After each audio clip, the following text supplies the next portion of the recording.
good to see you guys again, because guess who we're talking about today? Nikola. All right, not just Nikola, but General Motors as well. And I saw this article, and I read this article, and, some things didn't surprise me. Other things did surprise me, and I wanted to just talk about this, okay? This is an NBCnews.com article. And you guys already know, we've went over Nikola a million times, and I feel like every time Nikola's in the news, we just get further down the rabbit hole, and it just gets crappier and crappier and crappier. But anyways, just so we get out of the way, I'm not a financial advisor. This isn't financial advice. It's my opinion. I say it in every video, but it's just so you guys understand.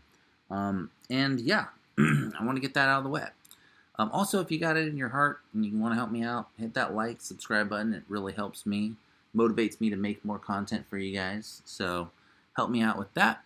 And enough wasting your time. Let's get into it. So, fraud claims, Department of Justice probe, and sexual abuse allegations, which aren't actually talked about as much, but they talk about it clouding the deal between General Motors and Nikola, right? So you would think, a company tries to defraud investors, a company starts to lose its deals, or not really lose its deals, but stall on talks with its fueling network partners. And you would think if General Motors was smart, they'd be like, wait a second. Maybe we should rethink this whole thing, right? Like, do we really want to get involved with Nikola at this point? Because really, guys, Nikola, they don't have a really good reputation right now. So, if it was me, I would be trying to distance myself from them as much as possible, given what they've done, right? But anyways, let's talk about it. They talk in this article about, the partnership on September 9th when it was announced that for an 11% stake in Nikola, GM would basically be their manufacturing partner, right? Like, they'd help them build their trucks, right? Because GM does have the resources to be a manufacturer, and that can help out Nikola. So they gave them 11%, and they said, yeah, we'll help you out. We'll build your trucks for you, right? And then, only a few days later, we all know what happened. The whole rolling downhill debacle where we found out that the Tesla One was just a roller, and it was this BS, and they defrauded investors, and then the whole issue with trying to sue Tesla over, the design that they in themselves stole from another truck in a truck show, and just it keeps getting worse. They're partners with their hydrogen fueling stations. All these partners they built relationships with. All those talks have stalled. So it's like they don't even have talks going on with the people who are supposed to build their fuel network. And and then of course, I didn't know about this as much, but there's the sexual allegations against Trevor Milton. And then Trevor Milton just bailing on the company, right? Or being sorry, he's not bailing on the company. They're bailing on him, but just. Man, it's just been a crap show, like left and right, just been a crap show.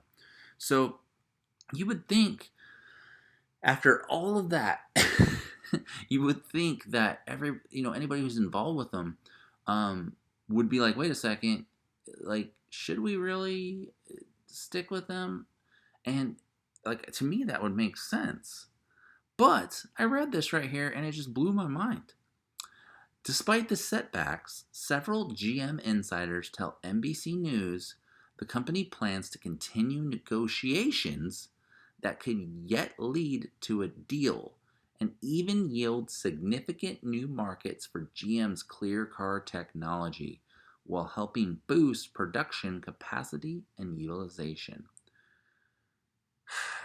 Guys, I know GM has an 11% equity stake in Nikola. They were given 11%. They're like, here you go. We're gonna, we'll give you this. We'll give you this much if he helps out.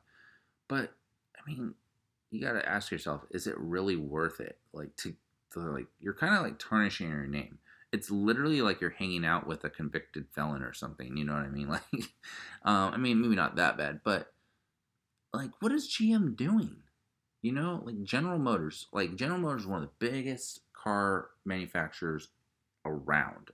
You got Chevy, you got Buick, you've got Pontiac, you got all these brands, right? And to me, it's just like, do they really even need Nikola? Like, are they just trying to get?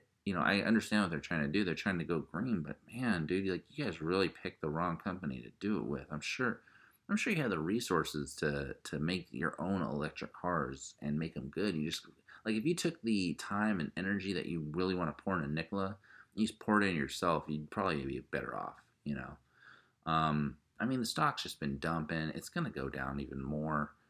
I don't know what they're doing, but it, this is like telling your friend, you know the friend that you have who keeps going back to their ex and then they complain about it when something bad happens and you're like, "Oh, I told you so," but you shouldn't go back. And you want to be the good friend, you want to be supportive, but they keep making bad decisions. GM's that friend right now. They keep trying to make something work where it's not gonna work, and that's the way I see it, guys. I don't get it, you know.